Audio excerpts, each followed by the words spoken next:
नमस्कार, स्वागत है आपका आवाज़ अड्डा की इस खास पेशकश में। आज एक ऐसे विषय पर हम बात करेंगे जिसकी चर्चा बहुत दिनों से हो रही थी, लेकिन अब वो सामने आता हुआ दिख रहा है और बहुत ही गंभीर विषय है और बहुत ज़्यादा चर्चा की डिमांड करता है। आज एक काम ये हुआ कि सुप्रीम कोर्ट की सुनवाई की लाइव स्ट्रीमिंग की गई।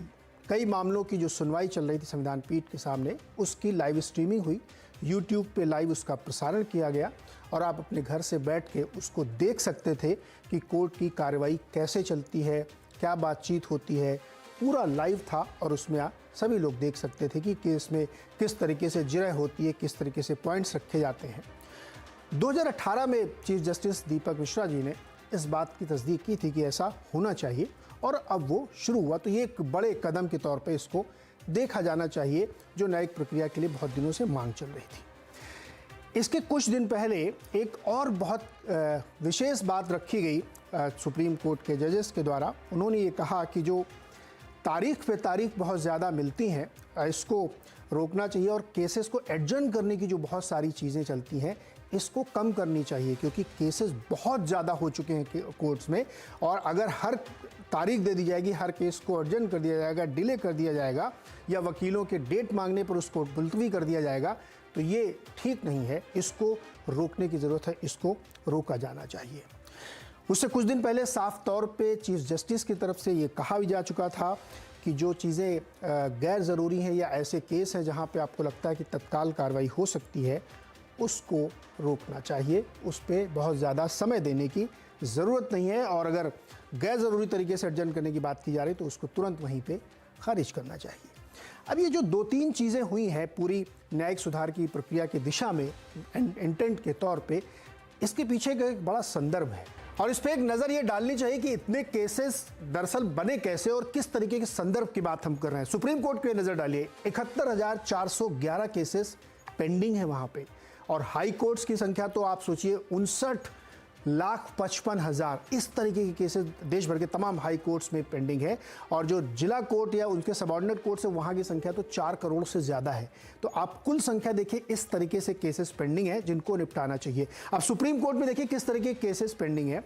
अगर 71,411 को मैं बाइफरकेट करूँ तो उसमें से सिविल के मामले 56,000 से ज़्यादा है और 15,000 से ज़्यादा क्रिमिनल केसेस हैं, आपराधिक मामले दर्ज हो। यह आंकड़ा 2 अगस्त 2022 तक का है। इसके साथ ही सुप्रीम कोर्ट में जो तमाम पेंडिंग केसेस के अलावा आप हाई कोर्ट में नज़र डालिए कि किस तरीके के केसेस चल रहे हैं। तो सुप्रीम कोर्ट में 10 साल से ज़्यादा से मुकदमा चल रहा है, उनकी संख्या 10,500 के करीब है।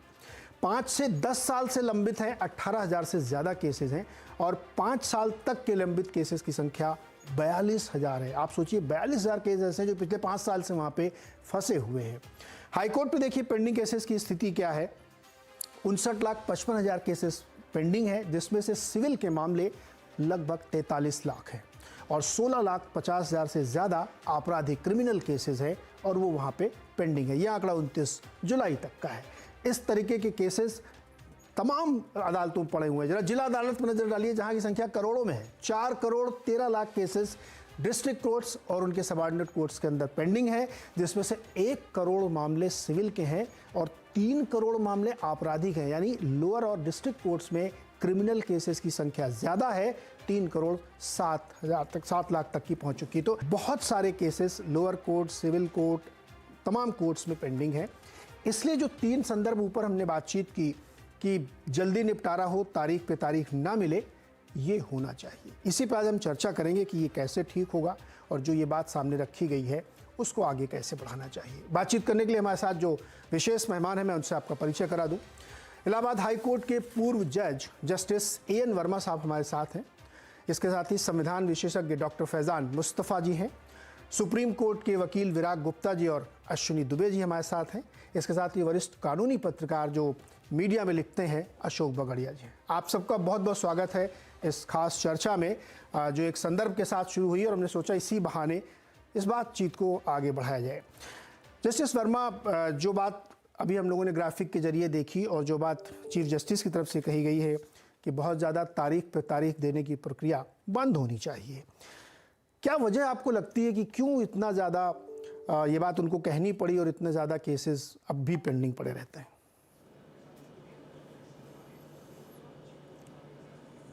देखिए भाई, अभी आपने पूरा डाटा दिया है कि वेरियस कोर्ट्स में कितने केसेस पेंडिंग हैं।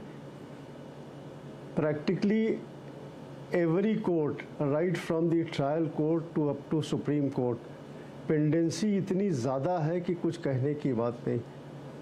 और ये बरस से पेंडेंसी चली आ रही है। इसके निस्तारण की कोई वजह नहीं मालूम हो रही है कि क्यों इस तरीके से पेंडेंसी चलती चली आ रही है। कारण बहुत हैं, लेकिन इसका समाधान भी होना बहुत ज़रूरी है। अभी रिसेंटली सुप्रीम कोर्ट ने एक केस में ऑब्ज़र्व किया है कि 9 तारीख पे तारीख, मीनिंग देयर बाय कि अब एडजर्नमेंट जो है वो नहीं मिलेगा। ये ओकेजन यूँ अराइज हुआ कि एक मुकदमे में एक सीनियर एडवोकेट इंगेज था, लेकिन वो कहीं और बिज़ी होने के नाते उन्होंने अपने जूनियर से कहा कि साहब इसको बढ़वा लीजिए। तो सुप्रीम कोर्ट ने कहा कि नो, एब्सोल्युटली नथिंग डूइंग, 9 तारीख विल बी गिवन, और अगर सीनियर नहीं है तो आप खुद बहस कीजिए।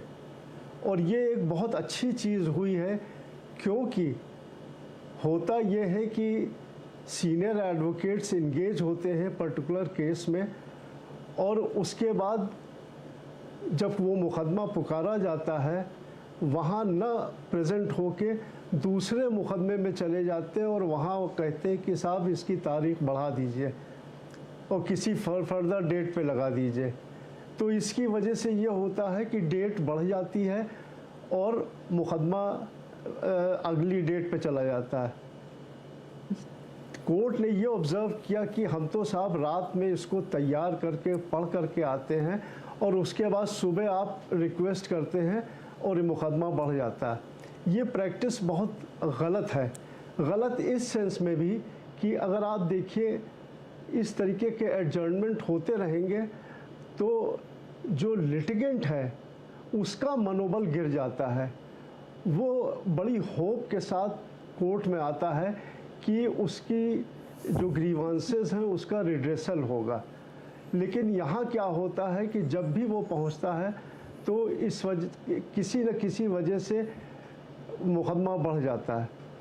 ये बहुत ख़राब प्रैक्टिस है और सुप्रीम कोर्ट ने जो ये ऑब्ज़र्व किया है और ये एक मैसेज कन्वे करता है हर कोर्ट के ऊपर, right from subordinate court to up to high court, कि फर्दर एडजर्नमेंट फ्रिवलेस ग्राउंड्स पे नहीं होगा। अब देखिए जेन्युइन कॉज जहाँ हुआ, कोई बीमार पड़ गया, कोई काउंसिल की तबीयत नहीं ठीक है, तो मान लीजिए एक आध दफ़े हो गया, लेकिन आप मुकदमे पे हर तारीख पे लेते ही चले जाते हैं, तो this practice is absolutely incorrect और this has serious been deprecated by the supreme court. अब देखिए हम आपको एग्जांपल बताते हैं, जैसे मान लीजिए लैंडलॉर्ड टेनेंट के मैटर्स हैं, उनमें होता क्या है कि लैंडलॉर्ड ने एप्लीकेशन दी for rejectment of the tenant on the ground कि साहब हमको ये मकान पर्सनली हमको रिक्वायरमेंट है, क्योंकि अब हम रिटायर हो चुके हैं, हमारे पास दूसरा कोई मकान नहीं रहने के लिए, वो ये टेनेंट इतने दिन से रह रहा है, ये कहीं और रह सकता है। अब साहब वो मुकदमा ट्रायल कोर्ट से ले कर के हाई कोर्ट सुप्रीम कोर्ट तक चलता रहता है और उस ये अब जो जिसने इजेक्टमेंट की एप्लीकेशन दी है वो नहीं डिस्पोज ऑफ होती है, इन्हीं सब चीज़ों की वजह से कि एडजर्नमेंट और होता ये है कि जैसे मान लीजिए टेनेंट को एक इंटरिम ऑर्डर मिल गया, तो वो उसको खींचता रहता और एप्लीकेशन शुरुआत से मालूम हुआ उसको डिसाइड होने में फाइनली 15 साल लग गया, 18 साल लग गए। बाय द टाइम होता कभी कभी ये भी है कि लैंडलॉर्ड तो चला गया और मुकदमा उसके फेवर में उसकी ज़िंदगी में नहीं डिसाइड हुआ। तो इन सब चीज़ों की वजह से ये सब चीज़। और दूसरी चीज़ देखिए, फॉर एग्जाम्पल अनदर एग्जांपल पेश कर रहे हैं कि बहुत से जैसे अंडर ट्रायल्स हैं जो किसी कन्विक्शन में जेल में पड़े हुए हैं और उनका ट्रायल नहीं चल पा रहा है, अब 10 बरस बीत गए उसको बेल भी नहीं मिली और मुकदमा भी आगे नहीं चल रहा है। और साहब अल्टीमेटली जब 15 बरस बाद मुकदमा जब डिसाइड हुआ और मान लीजिए कि वो उसका कन्विक्शन सेट असाइड हुआ, तो आप इमेजिन कीजिए जो 15-20 साल वो जो जेल में लैंग्वेज किया है, तो वो उसको कौन भरपाई करेगा? करेक्ट। जैसा भी एक चीज और है, this is just because of the fact. जी बिल्कुल सही कह रहे हैं आप। और कई बार तो ऐसा होता है कि जिस केस में उसको रखा गया है, हो सकता है उसकी सजा उतनी ना हो जितने साल से बेचारा बंद है, या उसकी जमानत नहीं हुई है। अब बहुत सारे ऐसे केस हैं जहाँ पे बेल मिल जाना चाहिए, वो बेल मिलती नहीं है, हाई कोर्ट को फटकार लगाई जाती है, भाई आप अब सुन क्यों नहीं रहे? ताज़ा केस महाराष्ट्र का ही चल रहा है। मैं एक चीज़ और समझना चाहता हूँ जैसा आपसे, क्योंकि आपने लंबे समय तक काम किया है, क्या कोई ऐसा मैकेनिज्म आप लोगों के सामने नहीं, जैसे आपको तो दिख रहा है सामने कि ये वकील बाबू जो है ज़बरदस्ती केस को खींच रहे हैं, या इस केस को अब इतना ज़्यादा ड्रैग नहीं होना चाहिए, तो कोई ऐसा सिस्टम मैकेनिज्म इन प्लेस नहीं होता है क्या जिससे इस बात को ट्रैक किया जा सके? नहीं, देखिए सुप्रीम कोर्ट ने अभी एक केस में ऑब्जर्व किया है कि इस वक्त जो ज़रूरत है स्पीडी ट्रायल एक्ट की ज़रूरत है, जिसमें जो डिले होती है उसकी अकाउंटेबिलिटी फिक्स होनी चाहिए upon the parties who have caused the delay in disposing the cases.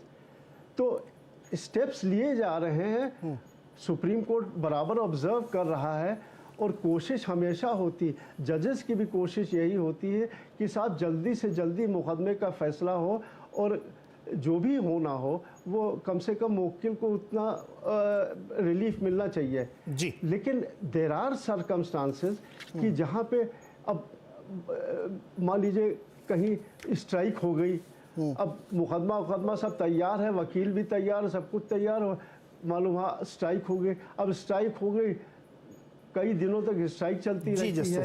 फिर मान लीजिए दूसरा एग्जांपल ये लीजिए कि किसी के फेवर में इंटरिम ऑर्डर है, मान लीजिए टेनेंट के ही फेवर में इंटरिम ऑर्डर है, अब वो उसको प्रोलॉन्ग करने के लिए रिपीटेड एडजर्नमेंट्स लेता जाता है। जैसा मेरा इसमें सवाल मेरा इसमें जब बने, मैं दोबारा आपके पास आऊँगा तो इसको पूछूंगा कि ये सब चीज़ें हमको दिखती हैं, मतलब आप लोग हम लोगों से ज़्यादा कानून को समझते हैं, जब इतना ऑब्वियस दिख रहा है कि इसको ज़बरदस्ती खींचा जा रहा है, डेट्स पे डेट्स ली जा रही हैं और दी भी जा रही हैं, ऐसा नहीं खाली वकील बाबू ले रहे हैं, जज साहब दे भी रहे हैं डेट पे डेट, तो इसको क्यों नहीं रोका जाता? सर मैं दोबारा आपके पास आऊँगा, वजह फरमाते हैं। जी मैं दोबारा आपके पास आता हूँ। डॉक्टर मुस्तफ़ा, ये जो पूरी परिस्थिति बनी है जिसपे ये स्टेटमेंट देना पड़ा, जिसपे हम इतनी बड़ी चर्चा कर रहे हैं कि भाई ये तो बहुत विचित्र स्थिति, जैसे जज साहब कह रहे थे कि एक्सेप्शनल केस में हो सकता है कोई बीमार हो गया, कहीं स्ट्राइक हो गई या कोई ज़रूरी चीज़ हो, लेकिन ये तो रूटीन है, सिस्टम है ये कि डेट्स पे डेट चलती रहे। क्या आपकी रीडिंग क्या कहती है? इसके असली वजह क्या है कि वकील साहब 10 जगह बिजी रहते, ये है, या कोर्ट्स के अंदर का कामकाज ही ऐसा हो गया कि अब इसके बिना काम ही नहीं चल रहा है? चिराग, आप मुबारकबाद के पात्र हैं कि आप इस मुद्दे पे चर्चा कर रहे हैं, लेकिन मुझे लगता है कि चर्चा वन साइडेड हो रही है।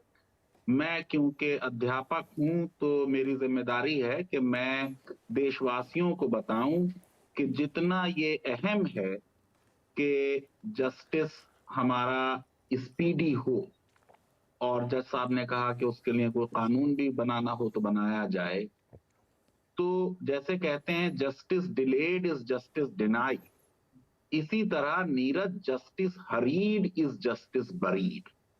तो जल्दी फैसला कर देना, क्योंकि हमको ये जो इतनी बड़ी संख्या है उस संख्या को कम करना है, ये भी अपने आप में न्याय नहीं होगा, बड़ा न्याय के साथ ज्यादती होगी।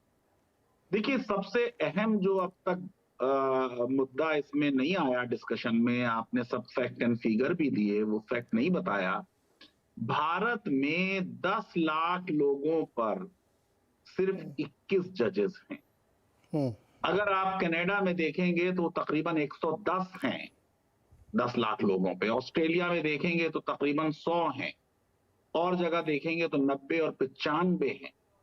तो हमारे यहाँ आप सोचिए कि जजेस की संख्या ही बहुत कम है। देश में जज पॉपुलेशन रेशियो बहुत खराब है, तो बहुत ज्यादा जजेस के अपॉइंटमेंट की जरूरत है। लॉ कमीशन इस सिलसिले में कई बार कह चुका है, आज हमारी जितनी संख्या है उस संख्या में भी हम वैकेंसीज हैं। आप सिर्फ सुप्रीम कोर्ट की दिखा रहे हैं कि 34 में 3 वैकेंसी हैं, इनकी कोई हैसियत नहीं है। सुप्रीम कोर्ट में ज्यादातर अपनी वैकेंसीज भरते रहे हैं, ये 3 भी भर जाएंगी। कल ही फैसला हुआ है कि जो बॉम्बे के चीफ जस्टिस हैं, जस्टिस दीपांकर दत्ता, उनका सुप्रीम कोर्ट में एलिवेशन होगा। रियल मुद्दा यह है कि जो आपकी नीचे की अदालतों में वैकेंसीज हैं, अब आप दिखा रहे हैं कि 24,000 में से 5,000 वैकेंसी, यानी ऑलमोस्ट 20% वैकेंसीज हैं, जहां होना यह चाहिए था कि ये 24,000 के बजाय संख्या 1,25,000 होनी चाहिए। वहां आप 24,631 में से 5,342 लोग हैं।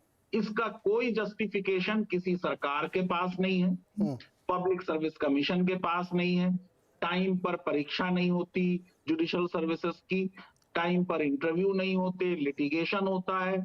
मैं समझता हूं कि सबसे बड़ी वजह ये जी। दूसरी चीज ये कि हमारे यहाँ ये भी समझने की जरूरत है नीरज, ये अभी डिस्कशन में बात नहीं आई, मैं क्योंकि संविधान पढ़ाता हूं तो मेरा ये दायित्व है कि मैं देशवासियों को बताऊं, जो प्रोसीजरल लॉज हैं हमारे और प्रोसीजरल सेफगार्ड्स हैं वो भी बहुत जरूरी है।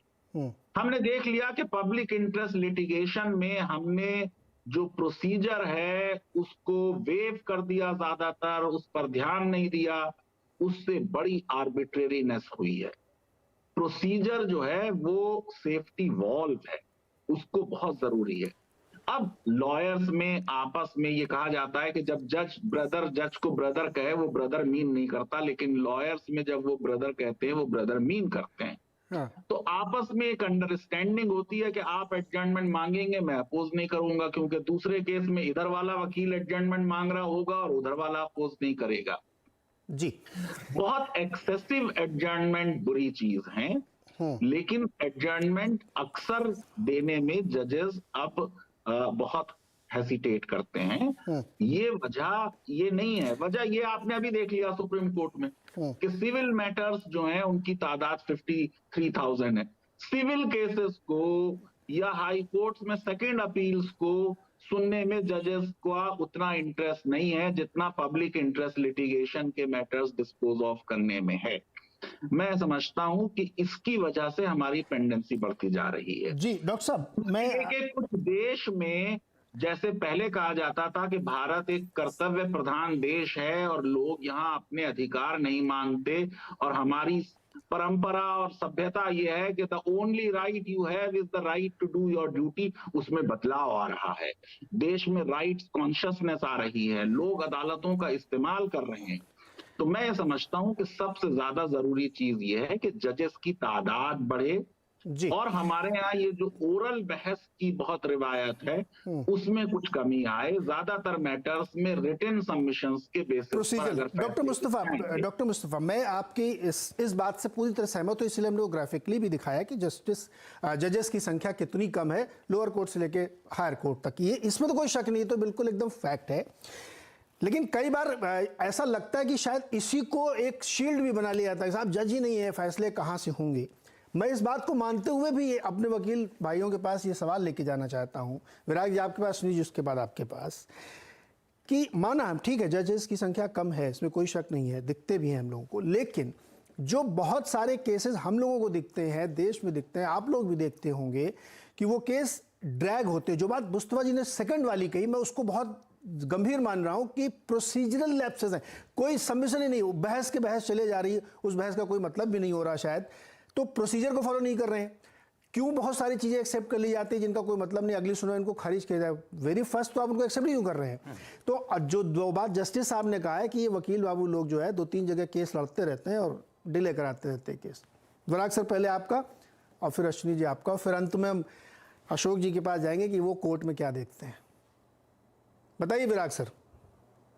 नीरज जी, ये आपने जो समस्या बताई है, समस्या सारे लोग जानते हैं और समाधान इतना सरल नहीं है और बहुत सरल भी है।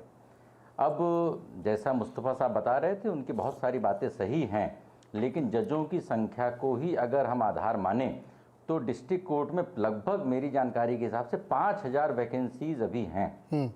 तो हमको संख्या बढ़ा, और 5000 वैकेंसीज क्यों हैं? क्योंकि उनके लिए इंफ्रास्ट्रक्चर ही नहीं है, अदालतों में बैठने के लिए कमरे ही नहीं हैं, उनके लिए स्टेनो नहीं है, कंप्यूटर नहीं है। तो हम मैं समझता हूँ कि उस चर्चा से आगे बढ़ कर के देखें। और इसमें सुप्रीम कोर्ट के जो वर्तमान चीफ जस्टिस हैं, उन्होंने, जस्टिस ललित ने कुछ प्रैक्टिकल ऐसी चीज़ें करी हैं जिनको कि अगर सारे जजेस अडॉप्ट कर लें तो देश में बेवजह की मुकदमेबाजी 1 साल के भीतर बहुत बड़े पैमाने पर कम हो जाएगी। जैसे कि कल मैं एक मेंशनिंग में देख रहा था, ट्रांसफ़र पिटीशन आई और उन्होंने पूछा और उसी समय उन्होंने ऑर्डर पास करके उसको ख़त्म कर दिया उसी समय। लेकिन उन्हीं चीज़ों को हम लंबा करते हैं। जो प्रोसीजर्स की बात आती है तो मैं इसमें 5-6 चीज़ें बताता हूं जो छोटी छोटी चीज़ें हैं। जैसे पुलिस बेवजह की लंबी चौड़ी चार्जशीट फाइल करती है जिसकी ज़रूरत नहीं है।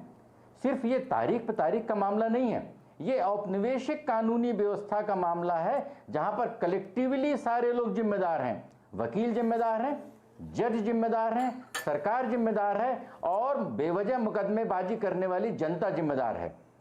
5 बड़ी चीज़ें हो जाएं जो कानून के दायरे में हो सकती हैं तो शायद स्थिति सुधर जाए। पहला, बेवजह की मुकदमेबाजी करने वालों के ऊपर कानून के दायरे के तहत सख्त जुर्माना लगाना चाहिए। जो भी लोग बेवजह की मुकदमेबाजी करें, जजों को पता है कि बेवजह की मुकदमेबाजी क्या, सिर्फ डिसमिस करने से काम नहीं चलेगा, कानून के तहत जुर्माना लगाना चाहिए। दूसरा, जेलों में बंद कैदी जो न्यायिक हिरासत में हैं उसके लिए मजिस्ट्रेट और जज जिम्मेदार हैं, लेकिन वो लोग उनकी ओर ध्यान नहीं देते हैं। सैटरडे संडे जाकर के ड्यूटी करें कि कौन व्यक्ति किस वजह से बंद है और उसके छुड़ाने के लिए कानून के तहत अपनी जिम्मेदारियों को पूरा करें, उसके लिए वो जिम्मेदार हैं। तीसरा, जमानत वो सिर्फ उन मसलों पर देते हैं जिसमें उनके इंटरेस्ट नहीं रहते हैं और सुप्रीम कोर्ट के फैसलों का सरासर उल्लंघन करते हैं। गरीब लोगों को जेल और अमीर लोगों को बेल। ये एक बहुत गलत चीज हो गई है जिसको कि ठीक करने की जरूरत है। और चौथा, जो एक अपील का सिस्टम है, बेवजह अपील फायदा करना, ये अपील का सिस्टम भी ये बहुत सारी चीज़ों में जो बड़े वकील कर सकते हैं उन चीज़ों को करते हैं। और सबसे बड़ी चीज़ है जुडिशियल रिफॉर्म्स में 3 चीज़ें, बेवजह के कानून ख़त्म करना, बेवजह के प्रोसीजर ख़त्म करना और जुडिशरी में भाई भतीजावाद ख़त्म करना। जब कोई नेता ऊपर से टिकट लेकर आता है वो जनता के लिए जवाबदेह नहीं होता है। इसी तरीके से ऑल इंडिया जुडिशियल सर्विसेज बने, मेरिट पर अपॉइंटमेंट हो और ये जो आपस की सेटिंग वाली जो वकालत है, ये सारी चीज़ें ख़त्म हो। मुझे नहीं लगता है कि देश में ज़्यादा जजों की ज़रूरत है। जिस तरीके से सुप्रीम कोर्ट के चीफ जस्टिस जिस मेट्रिकुलस तरीके से चीज़ों को डिस्पोज कर रहे हैं, अगर निचली अदालतों में उसी तरीके से चीज़ें होने लगें तो देश जो मुकदमा प्रधान देश हो गया है उससे लोगों को मुक्ति मिलेगी।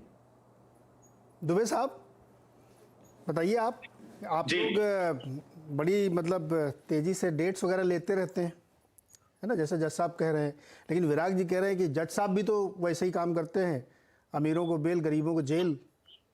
देखिए, मेरा सवाल यह है कि क्या ये एक सिस्टम बन गया है और ये सब तमाम कमियां गिनाते हैं हम लोग कि जनता से लेके सरकार, जज, यूपीएससी, ये सब जिम्मेदार हैं। इसका मतलब कोई जिम्मेदार नहीं है।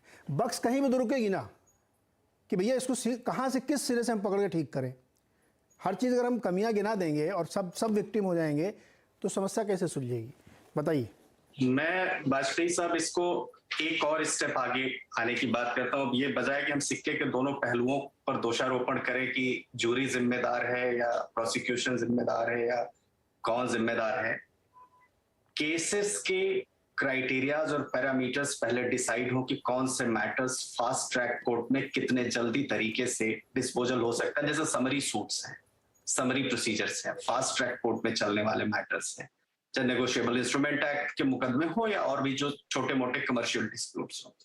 दूसरा, सिर्फ जजेस की संख्या बढ़ाने से या लॉयर्स के एडजमेंट नहीं लेने से ही केस का निस्तारण नहीं होगा। तमाम ऐसे ऑर्गेनाइजेशंस की उसमें भूमिका होती है किसी भी केस को सिद्ध करने के लिए। जो एजेंसीज होती हैं, चाहे वो फॉरेंसिक एजेंसीज हो, चाहे वो क्रिमिनल इन्वेस्टिगेशन करके या उसके जो किसी क्रिमिनल मैटर है उसमें जांच करके पोस्टमार्टम रिपोर्ट से लेकर के तमाम उन एविडेंसेस को अदालत के सामने लाने की प्रक्रिया हो, उसके लिए जो इंफ्रास्ट्रक्चर बढ़ाने की जरूरत हो, जजेस को बढ़ाने के साथ साथ पैरालीगल वॉलेंटियर्स को, पैरालीगल स्टाफ को बढ़ाने की जरूरत, और ग्राम न्यायालय जैसी जो चीजें जो पहले देश में चलती थी, कुछ मुकदमों को 500 तक के, जो 5000 तक के जुर्माने के मुकदमा करके ग्राम न्यायालयों में उनका फैसला हो जाता था, 6 महीने तक की सजा ग्राम न्यायालयों में निस्तारण होता है, ऐसी व्यवस्था करनी पड़ेगी। देखिए, न्यायाधीशों व जनसंख्या का अनुपात हमारे देश में चिंता है। अन्य देशों में प्रति मिलियन लोगों के अनुपात में 50 से 70 तक न्यायाधीश होते हैं। हमारे भारत में प्रति मिलियन लोगों के अनुपात में 20 न्यायाधीश होते हैं। दूसरा, नियुक्ति में जो देरी होती है, नियुक्ति में देरी जैसे ही पोस्ट खाली हुई, चाहे वो हाईकोर्ट की हो, चाहे सबऑर्डिनेट जुडिशरी की हो, चाहे वो अपेक्स कोर्ट की हो, सबसे पहले जो तमाम जो पैरामीटर्स है कि कौन किस क्राइटेरिया को सूट करता है, उसकी सुटेबिलिटी क्या है, एक जगह से जाएगा कहीं दूसरा नाम तो नहीं रुकेगा, ये जो क्राइटेरिया है वो जब तक खत्म नहीं होगी और तुरंत पोस्ट नहीं भरी जाएंगी, तब तक ये पेंडेंसी रहेगी। उसके अलावा जो टेक्नोलॉजी अभी आई है, उस टेक्नोलॉजी का मैक्सिमम यूज जितना हो सके वो यूज करके कुछ ऐसे केसेस में जो एडजमेंट ही एक नहीं है कि एडजमेंट की वजह से ही केसेस बढ़ रहे हैं, जो अभी क्राइटेरिया है, जो अभी टेक्नोलॉजी, उस टेक्नोलॉजी के मुताबिक अगर मैटर्स को जल्दी से जल्दी डिसाइड करना शुरू करवा दें, खास तौर से ऐसे मैटर्स जिसमें एक दिन में आर्ग्यूमेंट हो सकती है, रिटर्न आर्ग्यूमेंट देके काम चल सकता है, या जजेस अपने विजडम से डिसाइड कर सकते हैं। और उसके अलावा मैं मुस्तफा साहब की एक बात से बहुत अग्री करूंगा कि 10 दिन के अंदर किसी मैटर की इन्वेस्टिगेशन करके चार्जशीट फाइल कर देने में आप जस्टिस नहीं करेंगे। वहां जो आपकी अकाउंटेबिलिटी जस्टिस डिलीवरी सिस्टम में है, वहां जो आपकी अकाउंटेबिलिटी आम जनता को सही, फ्री, फेयर, इम्पार्शियल इन्वेस्टिगेशन करके अदालत के सामने चार्जशीट फाइल करें, वो पूरा नहीं हो पाएगा। छत्तीसगढ़ वगैरह में ऐसे क्राइटेरिया बने हुए हैं कि पॉक्सो के मुकदमे आए या महिलाओं के अगेंस्ट मुकदमे 24 घंटे के अंदर कई केसेस में तो चार्जशीट फाइल कर दिया, पुलिस वाले भी अपना पीछा छुड़ाते, जो होना है होता रहे, हम कहां से अकाउंटेबल होते रहेंगे। तो ये त्वरित न्याय हुआ जो ना, ये त्वरित न्याय जो कंगारू कोर्ट्स की भूमिका, उस पर त्वरित न्याय नहीं हो पाएगा। सर, जो अश्विनी जी, त्वरित न्याय जो वैसे बहुत सही मुस्तफा जी ने कहा कि जो हरीड है वो बरी हो जाएगा, वो बिल्कुल सही बात है। इसकी कोई तरफदारी नहीं कर रहा है कि आप 48 घंटे के अंदर चार्जशीट फाइल करिए और फैसला सुनवाइए। मेरा सवाल ये है, जो मूल प्रश्न यहाँ पे जिस पे मैं चर्चा करना चाहता हूँ, इस कमियों को मानते हुए भी, कि अगर मेरा फैसला देने का या मेरा फैसला करवाने का इंटेंट ही नहीं है, तब कैसे होगा? आज हम कह रहे हैं कि 6 करोड़ केसेस पेंडिंग हैं। क्या 15 साल पहले भी 6 करोड़ केस थे क्या? उससे 15 साल पहले भी इतने ही केस थे क्या? हमने जानबूझ के फाइलों को पाइलअप किया है। बहुत सारे ऐसे केसेस हैं जिन पे फैसले हो सकते थे लेकिन नहीं दिए गए। अब मुझे नहीं पता वो क्यों नहीं हो पाई, आप लोग कोर्ट में रहते हैं, आप ज़्यादा जानते हैं। इसलिए मैं कह रहा हूं कि अगर हमारा इंटेंट है, हमको जल्दी केस करने हैं, तो जल्दी का मतलब ये नहीं कि बिना जांच के ही फैसला सुनाना है, जांच के साथ सुनाना है। और ये क्यों नहीं हो सकता कि अगर 2 लोग के बीच में जिरह हो रही, केस हो रही है, तो जज साहब ये कह सकते हैं ना कि भाई साहब आप अगले हफ्ते आइएगा, मैं फैसला सुनाऊंगा, जो भी आर्गूमेंट रखने रख लीजिए आप। ये क्यों नहीं हो सकता? मैं लीगल स्टूडेंट हूं, मैं जानना चाहता हूं, मेरे को पता नहीं है, हो सकता है आप लोग ज़्यादा जानकारी दें। मैं इसको सेकंड राउंड में आपसे पूछूंगा, इसका जवाब सोच के रखिएगा। अशोक बगड़िया जी, हम लोग तो लाइव स्ट्रीमिंग आज देख रहे थे, आप तो कोर्ट में जाके रोज देखते हैं, क्या है माजरा? ये क्यों इतनी पेंडेंसी बनी रहती है? फिर ये बात चीफ जस्टिस साहब को क्यों कहनी पड़ी? Thank you Neeraj. इनफैक्ट मेरे से पहले जस्टिस वर्मा, फैजान जी, विराग जी और अश्विनी जी ने मोटे मोटे सारे जो मुद्दे हैं पेंडेंसी को लेके, उन पे बहुत सही टिप्पणी की है। जस्टिस वर्मा ने कहा कि एडजर्नमेंट्स की जो प्रैक्टिस है उसको कर्व करना चाहिए। मुस्तफा साहब ने कहा कि जो जजेस है, द नंबर ऑफ जजेस हैव टू बी इंक्रीज। विराग ने अपना पॉइंट ऑफ व्यू रखा, अश्विनी ने अपना पॉइंट ऑफ व्यू रखा। नाउ मोस्ट इम्पॉर्टेंट थिंग, जो चीज हम लोग इस तरह के बहस में मिस आउट कर जाते हैं, वो ये है कि जब पेंडेंसी बढ़ रही है तो आपको ये कारण ढूंढना होगा, ये वजह ढूंढनी होगी कि पेंडेंसी अचानक जो इतने मुकदमे अदालतों में पेंडेंसी बढ़ रही है तो क्यों हो रही है। तो हमने एक ट्रेंड देखा है कि हमारे यहाँ मानते हैं कि द रेट ऑफ डिस्पोजल बहुत पुअर है, लेकिन जो फ्रेश मुकदमे जो फाइल हो रहे हैं वो भी पेंडेंसी को बढ़ावा देते हैं। जो पेंडेंसी के जो केसेस पेंडिंग होते हैं उनके नंबर्स ऊपर बढ़ाते हैं। सबसे पहले तो ये जो फाइलिंग सिस्टम के समय जो नए मुकदमे फाइल होते हैं उस स्टेज पे कुछ फिल्टर या कोई रेगुलेशन होना बहुत जरूरी है, क्योंकि हम लोग एज इंडियंस हम लोगों को लिटिगेशन में बहुत मजा आता है। हमको ये मजा आता है कि हमने उसको फंसा दिया, उसने हमको फंसा दिया, चाहे सिविल मैटर हो या क्रिमिनल मैटर हो। हम लोग मोटे तौर पे इंडियंस जो हैं हमको लिटिगेशन में बहुत मजा आता है। तो सबसे पहले जब फ्रेश केसेस फाइल होते हैं वहां पे इसको रेगुलेट करने की जरूरत है कि ये क्या इस तरह के मुकदमे फाइल होना जरूरी है या नहीं। द सेकेंड थिंग इज कि जो हर डिस्प्यूट, इस चीज पे भी ध्यान देना जरूरी है कि क्या हर डिस्प्यूट को कोर्ट आना जरूरी है, क्यों नहीं ऑल्टरनेटिव डिस्प्यूट मैकेनिज्म्स को हम क्यों नहीं देखते हैं, क्यों सारे divorce cases, transfer cases of divorce, क्यों ये एकदम स्टार्टिंग पॉइंट पे ही इसको कर्ब क्यों नहीं किया जा सकता, क्यों पार्टीज को प्री लिटिगेशन काउंसलिंग क्यों ना दी जाए कि भाई देखो अगर आप लिटिगेशन में जाएंगे तो आपका डिवोर्स केस में करीब 10 साल लग जाएंगे। If you go through a normal course, trial court जाओगे, फिर हाई कोर्ट जाओगे, फिर सुप्रीम कोर्ट जाओगे, 10 साल जाओगे। आपको काउंसलिंग देना जरूरी है कि देखो you lose 10 years of your precious life, you lose money, you don't gain anything out of it. Only the real beneficiaries out of any dispute is an advocate, is a lawyer who gains to earn money out of it. तो हमको ये जरूरी है कि pre litigation counselling जरूरी है, alternative dispute mechanisms ढूंढना जरूरी है, और तीसरा चीज कि लिटिगेशन से पहले जो फ्रेश लिटिगेशन आ रहा है उस स्टेज पे कोई फिल्टरेशन प्रोसेस या रेगुलेशन प्रोसेस करना बहुत जरूरी है। तो ये तो बात हो गई कि किस तरह से ये जो पेंडेंसी की चीजें हैं, पेंडेंसी का मामला है, इसको कैसे रिड्यूस किया जाए। एक और चीज मैं कहना चाहूंगा कि जो राइजिंग पेंडेंसी है, इनफैक्ट मैंने काफी जजेस और लॉयर्स को दोनों को बहुत करीब से देखा है, और ऐसा नहीं है कि दोनों बार एंड बेंच, दोनों जब मुकदमे की सुनवाई होती है उस दिन जज भी पढ़ के आता है, वकील भी पढ़ के आता है, लेकिन कुछ वेस्टेड इंटरेस्ट होते हैं, वो उस मैटर को लिंगर ऑन करना चाहते हैं। वो ज्यादातर ये इस तरह का वेस्टेड इंटरेस्ट बार का होता है। बेंच का ये होता है कि बेंच का एटीट्यूड होता है कि इसको जल्दी से जल्दी डिस्पोज किया जाए। दूसरी चीज, एक और उदाहरण मैं देना चाहूंगा। Let's take for this example this ये हिजाब कंट्रोवर्सी जो कर्नाटका से सुप्रीम कोर्ट आई। अब आप देखिए ये मामला फाइल हो गया था मार्च में। इंटरेस्टिंगली इस तरह के जो मामले होते हैं जिनमें कॉन्स्टिट्यूशनल क्वेश्चंस इन्वॉल्व होते हैं वो यूजुअली सालों साल चलते हैं। बट सरप्राइजिंगली हमने क्या देखा, ठीक है मार्च में मैटर नहीं टेकअप किया गया, लेकिन अभी सितंबर में टेकअप किया गया, 11 दिन में सुनवाई कंप्लीट हो गई और खत्म, फैसला रिजर्व हो गया। और हम जानते हैं कि अक्टूबर 15 तारीख से पहले, क्योंकि जस्टिस हेमंत गुप्ता रिटायर होने वाले हैं, उससे पहले फैसला आ जाएगा।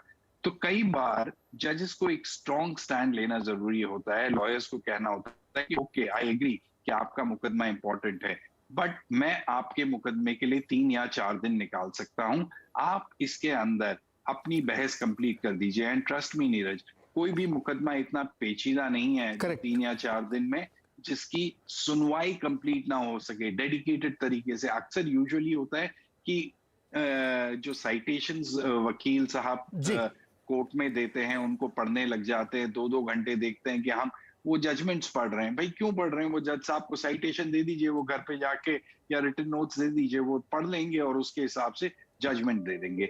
So this practice also needs to be curbed and the judges need to tighten the screws somewhere and figure out that look, I am not going to give you more than 3 or 4 days to argue this matter, file your written submissions and it's over. Sir मैंने तो यही point रखा था कि जज साहब के पास ज़्यादा अधिकार हैं, वो तय कर सकते हैं, और जज साहब कह दें कि हमको इसको 3 दिन में सुनाना है, भाई आपको जो भी आर्गूमेंट रखने हैं आप बताइए फटाफट। ये ऐसा नहीं हो सकता कि आज आप पढ़ के नहीं आए हैं, आज आप तैयार नहीं। मैं जस्टिस साहब आपके पास आता हूँ, मैं एक छोटा सवाल रखता हूँ उदाहरण के तौर पर। मैं किसी जानने वाले गाड़ी वाड़ी चोरी हो गई थी, उसको अदालत में कई बार बुलाया गया, बयान नहीं दर्ज हो पा रहा था। आप यकीन नहीं मानेंगे, 6 महीने से उसका बयान ही नहीं दर्ज हो पाया। इवन उसको मुआवजा भी दिया जाता है कि अच्छा वो तुम इतनी दूर चल के आए तो ये टैक्सी किराया दिलवा दिया जाता है। इतने छोटे केस को भी लिंगर ऑन हो रहा है वो, जो कि एक केस खारिज हो जाना चाहिए उसमें।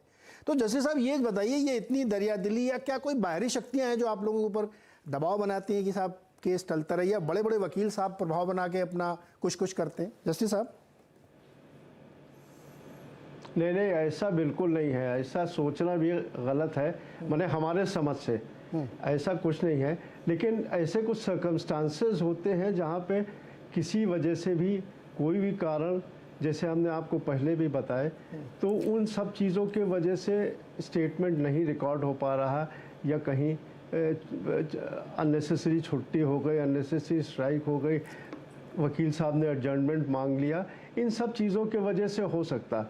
लेकिन ये कहिए कि किसी के ऊपर, किसी जज के ऊपर किसी तरीके का दबाव पड़ता है, वो that to my understanding is not correct.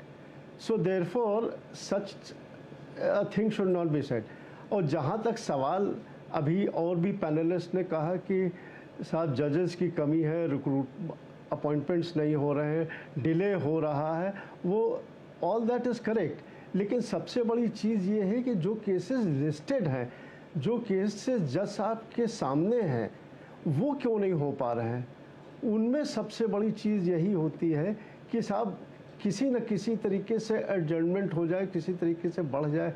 वो इन सर्कमस्टांसेस में होता है कि जो भी पार्टी किसी भी एडवांटेजेस पोजीशन में है, advantages position meaning thereby that if some party has a interim order in his or her favour, तो वो ये चाहेगा कि थोड़ा दिन और चल जाए, थोड़ा दिन और प्रोलॉन्ग हो जाए। तो ये सब चीज़ें कर्व होनी चाहिए।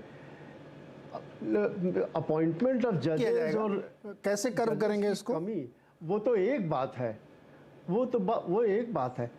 कर्व इस तरीके से करेंगे, डिसाइड करके करेंगे, मुकदमे फैसल करके किया जाएगा। हाँ। जब तक आप फैसल नहीं करेंगे तब तक कैसे कमी आएगी? अब जैसे बहुत से केसेस हैं पड़े हुए, फॉर एग्जांपल हम आपको बताएं, जो एक्सीडेंट केसेस होते हैं जिनमें मुआवजा देना है किसी को, जिसमें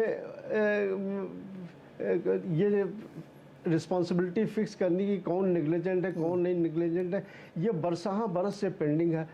एक्सीडेंट में आदमी मर गया है, चोट खा गया है, इतना पैसा खर्च हो गया है, अब वो नहीं हो रहा है, तो एक लोक अदालत की गई। अब लोक अदालत में साहब on the basis of compromise cases settle हो जाते हैं। दोनों पार्टीज को बुला करके ये कहा जाता कि साहब चलिए इतना पैसा लोअर कोर्ट ने ग्रांट किया, ठीक है, ये इतना नहीं, इतना कर दीजिए, and parties agree to it, और मुकदमा फैसल हो गया। तो लोक अदालत में हज़ारों सैकड़ों मुकदमे डिसाइड होते हैं। फिर इसी तरीके से जैसे मैट्रिमोनियल डिस्प्यूट्स हैं, matrimonial dispute instead of contesting the cases before the courts, they can be refer to the mediation centre. Mediation के थ्रू आपस में सेटलमेंट होता है, और बहुत से केसेस हुए हैं हमारे यहाँ हाई कोर्ट में, कितने हज़ारों केसेस मीडिएशन के माध्यम से ही मतलब सेटल हुए। तो ये सब चीज़ें हैं, मतलब एफर्ट बराबर जारी है। और जैसा कि सुप्रीम कोर्ट ने कहा कि there is a requirement for speedy trial act, तो वो भी होएगा, कर रहे हैं। लेकिन अब एकदम से ये कहिए कि साहब इतनी ज़बरदस्त पेंडेंसी जो आपने वेरियस कोर्ट्स में बताई है, ये बड़े आने वाले 2, 4, 6, 8, 10 महीने में ख़त्म हो जाए, तो ऐसा तो नहीं वैसा तो नहीं होगा सर, हो ही नहीं पाएगा। बिल्कुल सही कह रहे हैं आप कि हाँ इतनी जल्दी नहीं हो पाएगा। इस वजह मैंने लेकिन जैसा अब इसको एक्सपीडाइट करना पड़े, क्योंकि जैसा अभी किसी ने बताया कि केस फाइलिंग की जो रन रेट है वो केस पेंडेंसी से ज़्यादा तेज़ी से बढ़ रही है। रोज़ केस इतने फाइल होते हैं, उससे ज़्यादा हो जाती है। तो कहीं ना कहीं किसी एक मोर्चे पे इसको एक्सपीडाइट करना ही पड़ेगा। अब जैसे उत्तर प्रदेश बड़ा भारी राज्य है, वहीं 10.5 लाख केस फंसे हुए हैं हाई कोर्ट में। तो अब ये अगर आप जल्दी नहीं करें, जल्दी से मतलब कि ऐसा नहीं कि कल ही जाके सबको निपटा दें, लेकिन थोड़ा सा एक्सपीडाइट करना ही पड़ेगा। अदरवाइज फिर वो रन रेट बढ़ता रहेगा, रोज नए 10 केस फाइल हो रहे हैं, तो वहाँ पे भी थोड़ी चेक लगाने की जरूरत है। सर मुझे एक छोटा सा ब्रेक लेना, कुछ सेकंड्स का, लौट के आते हैं। तो विराग जी, अश्विनी जी और मुस्तफा साहब आपके पास फिर से एक सवाल लेके आएंगे कि हल क्या है। बहुत सारी समस्याएं हमको अलग अलग कोने से पता, लेकिन कोई एक छोर तो पकड़ना पड़ेगा।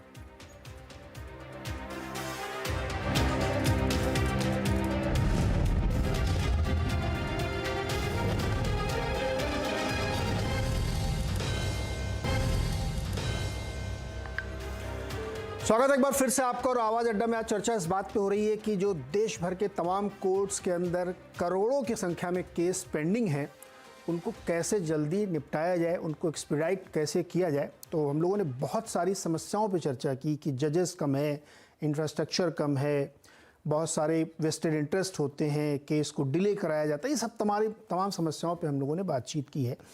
अब थोड़ा इस पर समझने की कोशिश करें कि इतनी सारी समस्याओं के बीच में इसको सुलझाया कैसे जाए। डॉक्टर मुस्तफ़ा, प्रैक्टिकल सॉल्यूशन आपकी तरफ से क्या है इसको ठीक करने की? समस्याएं तो हम लोगों ने बहुत सारी डिस्कस की, हर फ्रंट में एक प्रॉब्लम दिख रही है, लेकिन कौन सा वो सिरा है जिसको पकड़ें तो जल्दी मामला सुलझे? प्लीज आप जजेस के सिलसिले में या वकीलों के सिलसिले में वो बात नहीं कहिए जो डिस्कशन में नहीं आई। किसी भी पैनलिस्ट ने ये नहीं कहा कि जजेस के वेस्टेड इंटरेस्ट हैं। प्लीज ऐसी बात मत कहिए। एक सिस्टम है, उस सिस्टम के तहत डिले है, और डिले इसलिए है क्योंकि आज जो केस फाइल हुआ आप उसको भी पेंडेंसी में ले लेते हैं। मेरे ख्याल से अगर आप ये कर दें कि जो केस 5 साल से ज्यादा पेंडिंग है हम उनको मानेंगे कि वो डिले उनमें है, तो ये केसेस जो हैं आधे से कम रह जाएंगे। जो केस आज फाइल हुआ है अगर आप उसको भी ये 4.13 करोड़ में जोड़ देंगे तो फिर आपको यही लगेगा कि बहुत ज्यादा पेंडेंसी है। देखिए, पेंडेंसी का मसला है, मैंने कह दिया कि पेंडेंसी के मसले में जजेस की संख्या कम है। आप जरा देखें हाई कोर्ट में एक एक जज के सामने एक एक दिन में 120-130 केसेस लिस्टेड होते हैं। उनके पास टाइम नहीं है सुनने के लिए। अब अगर हमें इस समस्या का हल करना है, चंद साल पहले इसमें एक सजेशन आया था कि जो केसेस की लिस्टिंग है वो साइंटिफिक नहीं है, उसके लिए हमें कोर्ट मैनेजर्स अपॉइंट करने चाहिए, क्योंकि केस डॉकेट का मैनेजमेंट जो है वो हमारे यहाँ उतना प्रोफेशनल नहीं है। उसके नतीजे में कुछ कोर्ट मैनेजर्स अपॉइंट हुए, लेकिन हाई कोर्ट्स की और डिस्ट्रिक्ट कोर्ट्स की जो रजिस्ट्री थी उन्होंने उनको सही से काम नहीं करने दिया। मैं समझता हूं कि प्रोफेशनल कोर्ट मैनेजर्स की जरूरत है जो केस डॉकेट को प्रॉपर तरीके से मैनेज करें।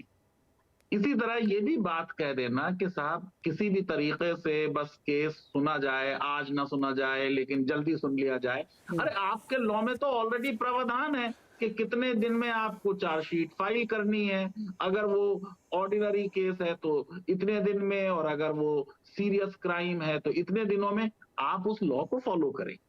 बड़े बड़े मसले में जिनमें बड़े बड़े सिविल लिबर्टियंस को हम सालों से जेल में रखे हुए हैं, हम उनमें चार्जशीट्स नहीं कर रहे हैं, ट्रायल उनमें नहीं बढ़ रहा है। बड़े बड़े टेरर केसेस में इवेंचुअली एक्विटल हो जा रहा है क्योंकि हमारा एविडेंस का कलेक्शन पुअर है। हम साइंटिफिक तरीके से आज भी एविडेंस कलेक्ट नहीं करते।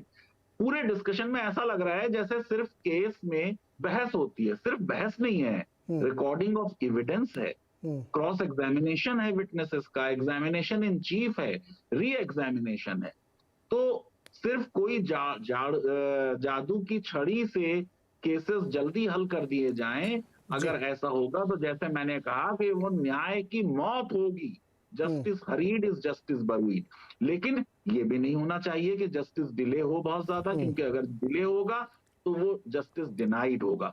बीच का कोई रास्ता होना चाहिए। जजेस की तादाद बढ़े, कोर्ट मैनेजर्स अपॉइंट हों, एडजर्नमेंट की पॉलिसी में ऑलरेडी पॉलिसी है कि जब तक बहुत खास कोई वजह ना हो एडजर्नमेंट ना दिए जाएं। लेकिन ये बिल्कुल बात नहीं है कि कोई जजेस किसी वेस्टेड इंटरेस्ट की वजह से केस को नहीं सुनना चाहते या डिले करते हैं। ये मैं समझता हूं कि ये सही चीज नहीं। विराग सर, सॉल्यूशन क्या है, कैसे सुलझेगा मामला?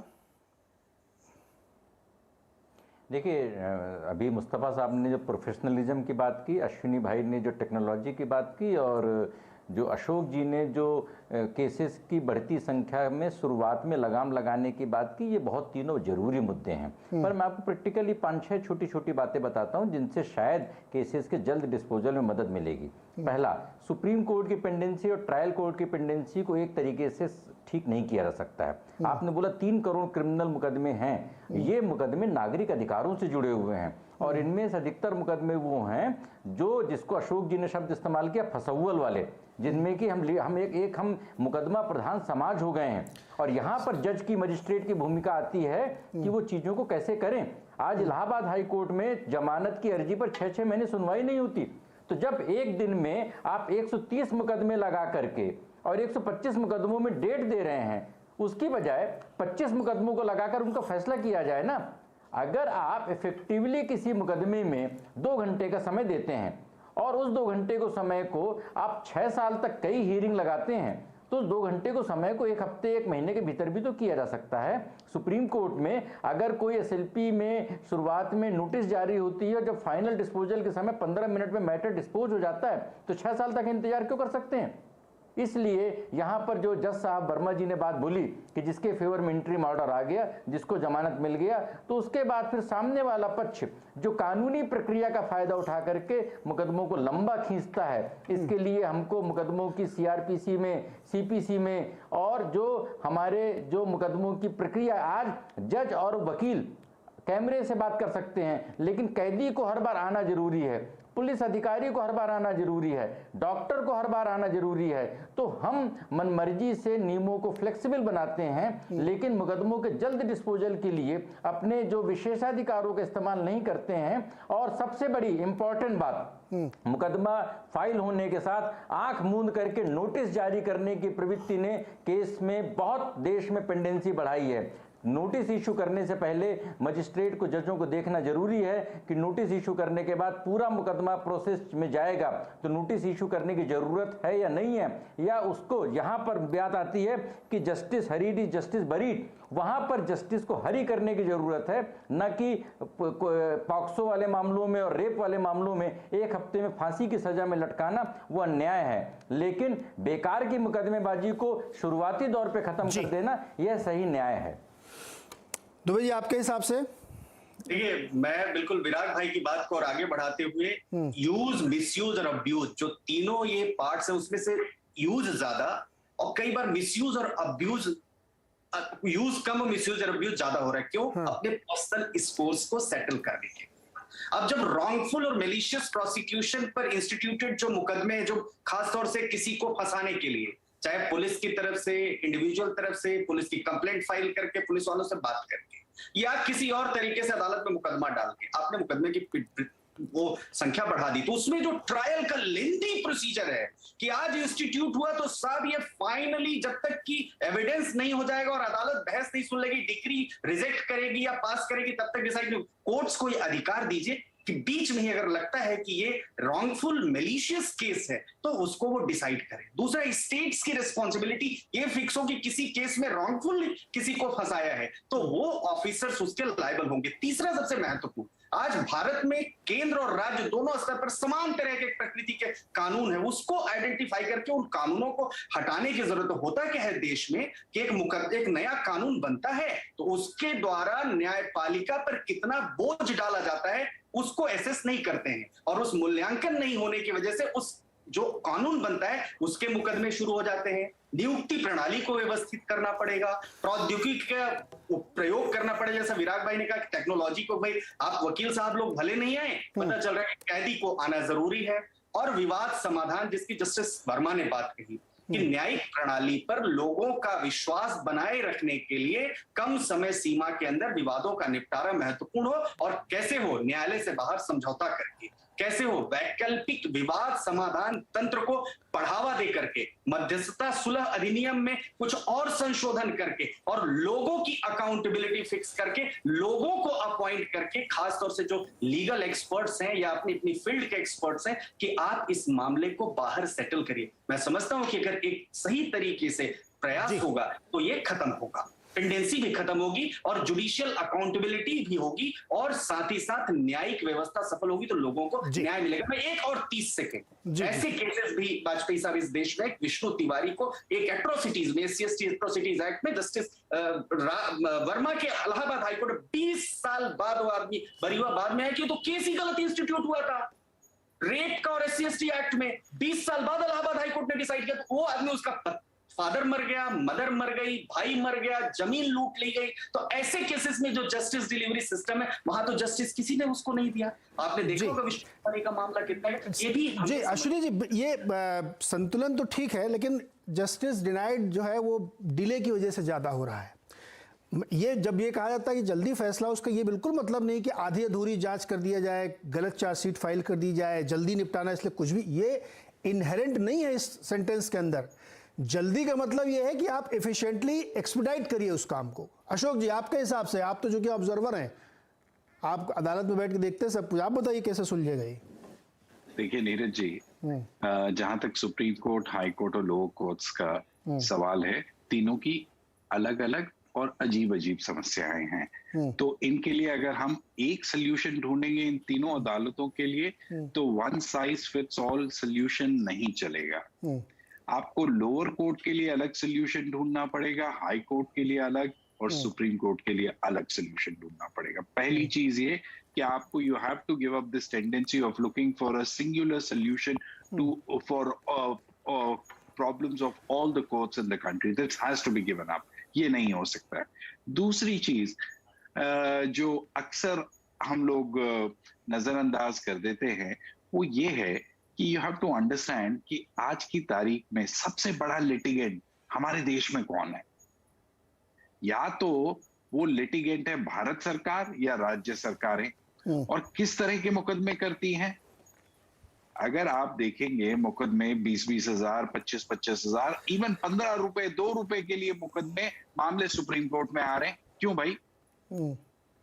वो 20,000 रुपए का डिस्प्यूट है, कोई पेंशन डिस्प्यूट है, कोई रेगुलराइजेशन डिस्प्यूट है, जिसका इकोनॉमिक बर्डन और या कॉस्ट है वो 20 या 25 हजार रुपए है। लेकिन by the time it comes to the supreme Court, it has already escalated to 3 और 4 लाख रुपीस। और उसके अलावा जो टाइम हम वेस्ट करते हैं उसकी वैल्यू अलग है, वो उसकी वैल्यू अलग है, और वो पेंडेंसी को इंक्रीज करे जाता है। तो there has to be, the government has to be told very clearly कि प्लीज जो आपकी ये जो टेंडेंसी है ना, जो मतलब एक हर चीज में मुकदमा कर देना, हर चीज में मुकदमा करना कि ठीक है हम यहाँ पे हार गए तो हाई कोर्ट तो हम जाएंगे ही, हाई कोर्ट में हार गए तो सुप्रीम कोर्ट में। भाई there has to be an end somewhere, and that decision has to be taken boldly by the bureaucrats and the executive themselves to reduce the pendency. हर चीज के लिए आप वकीलों को और जजों को जिम्मेदार नहीं ठहरा सकते। इसमें सरकारों की भी भूमिका है। That बिल्कुल has to be rectified. तो कई बार तो ऐसा होता होगा कि मतलब जितने मूल्य का मुकदमा उससे ज्यादा वकीलों की फीस देते होंगे लोग सुप्रीम कोर्ट में। केस पहुंचने के बाद 25,000 का मामला है तो पता नहीं कितने लाखों की फीस देंगे। लेकिन बात आप लोगों की सही है, और ये एक बहुत ही कॉम्प्लेक्स मामला है। इसमें एक पक्ष नहीं है, बहुत सारे पक्ष हैं और सबको दुरुस्त करने की ज़रूरत है। क्योंकि अब किस वजह से है ये एक अलग इशू है, वो अलग अलग तरह के इशू है। लेकिन सत्य ये है कि 4 करोड़ से ज़्यादा केस पेंडिंग है, और जितना डिले हो रहा है उतना न्याय नहीं मिल रहा उनको। 10-10 साल तक अगर केस पड़े हुए हैं, 20-20 साल तक केस पड़े हुए हैं, तो उनको निपटारा करना चाहिए। और मुझे लगता है कि इसके लिए आज इस चर्चा को हमने किया इसलिए जो कि जज साहब ने, सीजीआई साहब ने ये बात रखी है, तो इस पे बातचीत करना बनता था कि किस किस तरीके की समस्याएं हैं और कैसे कैसे इनको सुलझाना चाहिए। तो इसीलिए हमारे पैनल में जज साहब भी थे, प्रोफेसर साहब भी थे और वकील बाबू भी थे। उम्मीद करते हैं कि शायद अब ये बात आगे बढ़ेगी और एक रिफॉर्म की तरफ हम लोग बढ़ेंगे, जिससे कि न्याय प्रक्रिया एक्सपीडाइट हो, जल्दी हो। जब मैं जल्दी कर रहा हूँ तो इसका बिल्कुल ही मतलब नहीं कि आप जल्दबाजी में गलत फैसले देंगे, लेकिन चीज़ें थोड़ी जल्दी होंगी तो बेहतर होगा। बहुत बहुत शुक्रिया हमारे साथ जुड़ने के लिए, आप सभी का धन्यवाद।